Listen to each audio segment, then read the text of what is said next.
시청자 여러분 안녕하십니까. 11월 29일 아침 이제 8시입니다. 전옥현의 안보 정론을 보내드리겠습니다. 여러분들 잘 아시다시피 김기현 전 울산시장 경찰 조사에 따라서 결국 떨어진 거나 마찬가지인데요.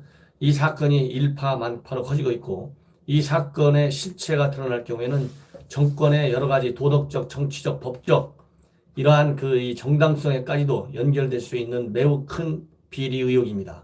이것은 유재수 감찰 무마 사건 이상의 큰 사건이에요. 왜냐하면 공직자가 청와대 민정실 플러스 알파 과연 누가 정치에 직접 선거에 개입했느냐. 그야말로 이 과거 정부 이 현 정권이 뭐라고 그랬습니까? 국정농단, 국정원의 댓글 사건, 드루킹 사건 이게 다 큰 사건이었는데요. 이보다도 더 큰 정치적 파장을 불러오기에 충분하다. 저는 그렇게 생각합니다. 그래서 이 오늘부터 보면 모든 언론에서 이 김기현 사건을 지금 다루고 있어요.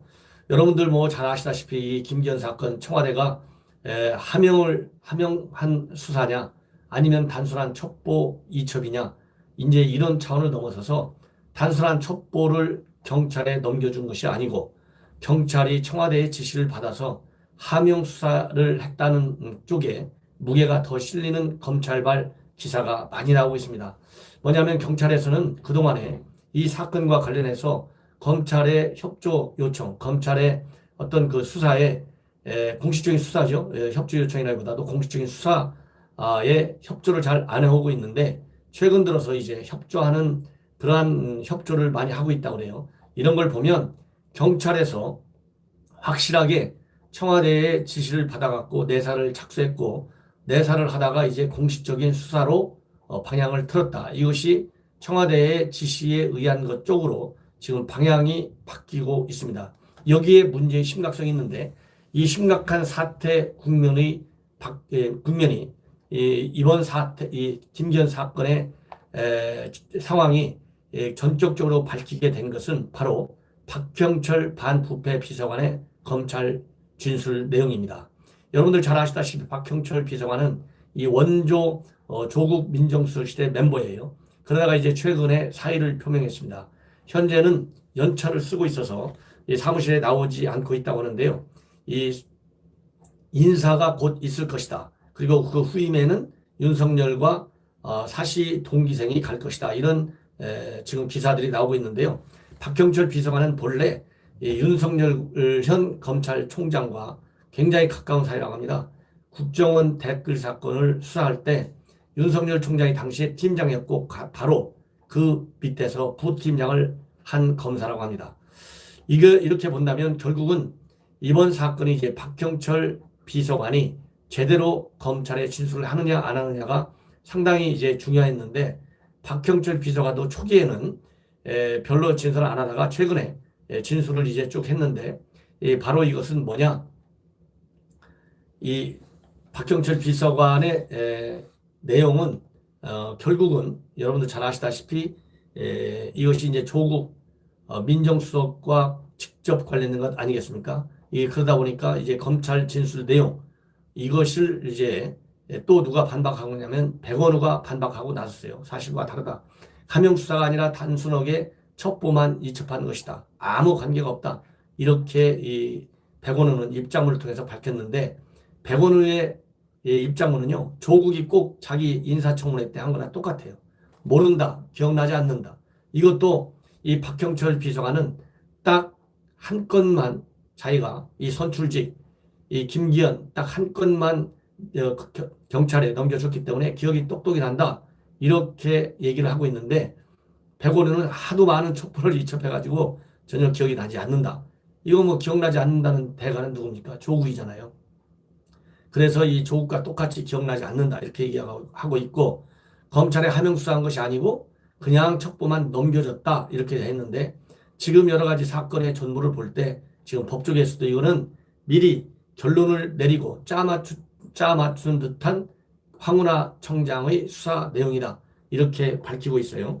그렇기 때문에 현재 이것은 이제 검찰이 곧 백원우를 소환 조사할 예정으로 있습니다. 그런데 여러분들 이 백원우 비서관, 민정비서관 잘 모르실 거예요. 이선의 국회의원인데 원조는 본래 전대협에서부터 출발했고 이 노무현 대통령 백원우를 문재인 대통령과 연결시켜진 고리는 결국은 노무현 전 대통령인데 1997년 노무현 당시 새정치국민회의 부총재 비서로 들어가가지고 노 전 대통령과 줄곧 함께한 인물입니다. 그러니까 수행비서까지 했죠. 그리고 또 이 사람은 얼마나 유명한 사람이냐면요. 저도 기억납니다. 이제 2009년도에 노 전 대통령 연결식장에서 헌화하는 이명박 전 대통령을 상대로 사죄하라 이렇게 고함을 질러갖고 MB 측 경호원들한테 제지를 받은 다혈질인 것 같아요. 그리고 문 대통령은 이 백원호 비서관에게 그렇게 외치는 그를 껴안아주고 싶은 심정이었다. 이렇게까지 총애한 사람입니다. 그리고 20대 국회의원 총선 때는 백 전 비서관을 지지하면서 노무현의 동지이고 저 문재인과도 아주 오랜 동지입니다. 이렇게 얘기할 정도로 이 문재인 대통령 그리고 노무현 대통령과 매우 가까운 사람이다. 이렇게 또 말씀드릴 수 있고 또 이렇게 MB 때 사죄라고 소리만 지르는 게 아니라요. 현 정부가 들어서자마자 여러분들 각 부처에 적폐청산 TF를 구성하라고 지시한 사람이 있어요. 지시했어요. 그 TF 적폐청산 그거를 구성하라고 지시한 사람이 바로 백원우 전 비서관입니다. 그리고 드루킹과 연루돼서 특검 조사도 받은 바 있어요. 오사카 총영사 제한 문제와 관련해서 그때 무혐의 처분이 된 거죠. 되긴 됐지만 어쨌든 이런저런 큰 사건에 다 연계된 적이 있고 그게 사법적 판단을 받느냐 안 받느냐와 관계없이 이렇게 적폐청산, 드루킹, 또 유재수 감찰 무마 사건 이것도 반부패 비서관 박형철 비서관 업무인데 이거를 또 금융위에 통보해 준 사람은 백원우예요. 이렇게 많은 사건의 핵심에 백원우가 등장합니다. 그래서 이 동아일보 보도에 보면 한 여권 인사가 뭐라고 얘기했냐면 백원우는 문재인 정부의 행동대장이다. 이렇게 얘기했대요. 이 정도가 되면 얼마나 실세인지. 그러니까 현장에서 이제 1급 비서밖에 되지 않으니까 일을 하는데 여러 가지 한계가 있겠지만 어쨌든 1급 비서니까 지휘도 하지만은 지휘권자라기보다는 실질적으로 이제 민정 비서관이니까 그야말로 행동대장이라고 하는 말이 맞는 것 같습니다. 그래서 이 백원우에 대한 철저한 수사를 요청하는 사설들도 여기저기서 나오고 있어요. 그런 것처럼 이제 백원우 비서관을 검찰이 부르면 틀림없이 이 사람도 전대 출신이잖아요. 그리고 조국과 똑같이 잘 모른다, 기억나지 않는다 이렇게 얘기하잖아요. 이런 걸 볼 때 묵비권을 행사할 가능성을 배제할 수 없다. 자기한테 유리한 얘기만 입장문을 밝혀서 얘기한 대로 밝힌 대로 유리한 대목만 일방적으로 검찰에 진술할 가능성이 매우 크다. 이렇게 생각이 됩니다. 그래서 이렇게 이제 대통령의 측근들이 여기저기서 이제 비리 의혹에 휘말리기 때문에 지금 청와대 매우 곤혹스럽다. 대통령이 이딴 비리 의혹, 청와대 측근들의 이런 거에 대해서 대통령이 굉장히 고민스러워하고 친문 핵심 수사로 번질까 걱정하고 있고 비록 법과 원칙에 따라 처리한다고 했지만 상당한 걱정이 되는 수밖에 없는 것이죠. 지금 정권에 많은 지금 부담을 주고 있다. 누가 보더라도 이런 것 아니겠습니까? 특히 지금 말씀드린 백원우 이 박형철 반부패 비서관 밑에 특별감찰관 있었죠. 이건 당연히 직무상 당연한 겁니다. 그런데 백원우도 별도의 5, 6명으로 구성된 특별감찰관 반을 운영했다는 얘기가 있는데 이 얘기는 결국 이 청와대 민정수석의 범위에 벗어나는 감찰 활동을 민정비서관인 백원우도 했을지 모른다고 하는 그런 합리적 의심을 할 수밖에 없다. 더군다나 김기현 시장 첩보를 준 사람이 이 백원우이기 때문에 앞으로 검찰 수사에서 이 백원우는 과연 누구로부터 이러한 첩보를 제보받았는지 또 누가 작성했는지 그리고 누구의 지시를 받고 이첩했는지 이첩한 이후에 검찰로부터 몇 차례나 걸쳐서 수사 상황을 보고받았는지 지금 언론에 나오는 걸 보면요.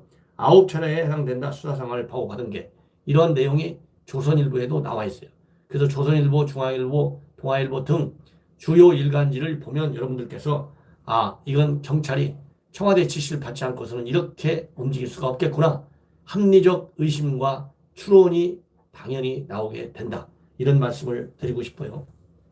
그러니까 지금 청와대 입장에서는 백원우 비리 의혹이 이제 사실로 밝혀질 경우에는요, 이 지금 현 청와대가 과거 박근혜 정부, 그 다음에 그 이전 정부 사법 조치할 때 내세운 게 뭡니까? 직권 남용 혐의가 굉장히 컸잖아요. 근데 이 직권 남용 혐의가 결국은 전가의 포도처럼 됐는데 이것이 현 정권에게로 부메랑이 돼서 돌아가고 있다. 이렇게 말씀을 드릴 수 있습니다. 그래서 현재 청와대는 아무 문제가 없다. 이렇게 고민정 대변까지 나서서 입장을 밝히고 있지만 어떤 입장을 밝히든지 간에 결국은 검찰 수사는 이미 궤도를 타고 진행되고 있다.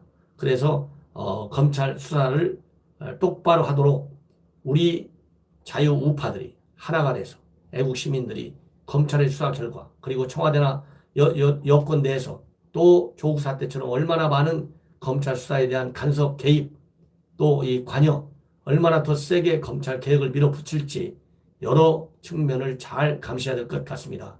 이러다 보니까 이 참여연대 여러분들 뭐 참여연대 출신들 현 문재인 정권에서 요직 한두 군데 간 게 아니잖아요. 엄청 많이 가 있는데 이 참여연대가 드디어 또 나섰어요.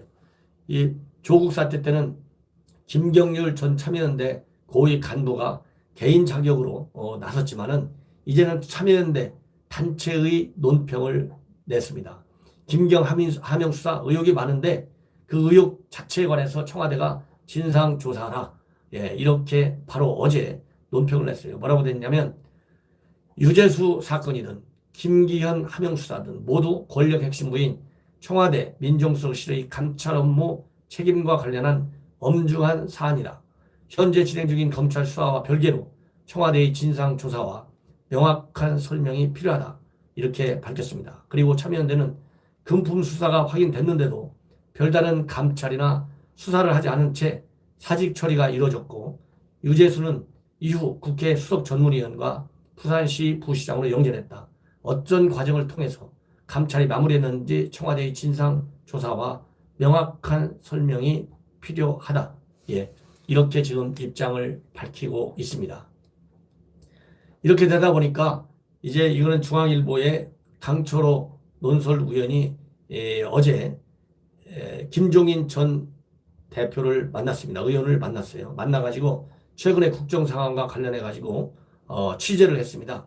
광화문 한 오피스텔에서 취재한 얘기인데 이 얘기를 보면 핵심은 이겁니다. 첫째, 문재인 대통령 자기가 겪어봐서 잘 안다. 그런데 문재인 대통령은 지금 현재 국정 전반에 어느 것 하나 편한 것이 없는데 써준 대로 읽어 내려가는 사람 아니냐. 예.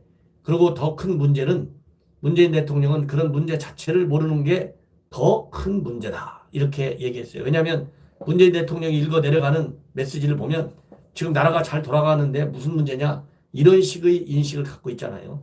이런 얘기를 빗대서 하는 것이다. 그래서 뭐라고 얘기했냐면 문재인 대통령은 북한 말 맞다나 그대로 말씀을 드리겠습니다. 아랫사람이 써주는 것만 줄줄 읽는다는 표현이 정확하다고 본다. 나는 문재인 대통령이랑 문 대통령이랑 같은 당에 있으면서 그가 어떤 사람인지 경험해 본 사람이다. 이렇게까지 얘기하고 있고요. 지금 현재 시국에서 가장 큰 문제는 뭐냐? 공수처법, 그 다음에 연동형 비례대표제. 왜 이걸 밀어붙이는지 모르겠다. 그래서 제가 더 말씀드렸지만 연동형 비례제는 독일이 대표적인데 2차 대전 패전국이라는 특수성 때문에 했고 다시는 히틀러 같은 독재자가 나오지 못하도록 하기 위한 즉 특정 정당의 권력 독점을 막기 위해서 한 건데 왜 그런 제도를 굳이 가져오냐? 이건 집권당이 총선에 자신이 없어서 그런 것이다. 패하고도 패했다는 말을 안 하려고 하는 말이다. 정의당도 꿈을 깨라. 연비제 한다고 의석이 늘어날 줄 아니냐? 안 일어난다. 그리고 다음 총선에서 민주당도 정의당도 이기지 못한다. 실패한다. 이런 얘기를 하고 있어요. 공수처도 마찬가지. 어느 나라에도 없는 이상한 기관을 만들어 뭘 하겠다는 거냐. 요즘 선거로 당선된 사람들이 권위주의 정권으로 바뀐다. 이 정부도 처음 시작한 게 사법부 언론 장악이 아니냐. 자신들이 욕하던 과거 정권과 다른 게 하나도 없다. 어떻게 민정수석실에 그렇게 막강한 힘을 휘두를 수 있나. 이런 상식을 벗어난 정치를 하면 나쁜 결과가 떠오른다.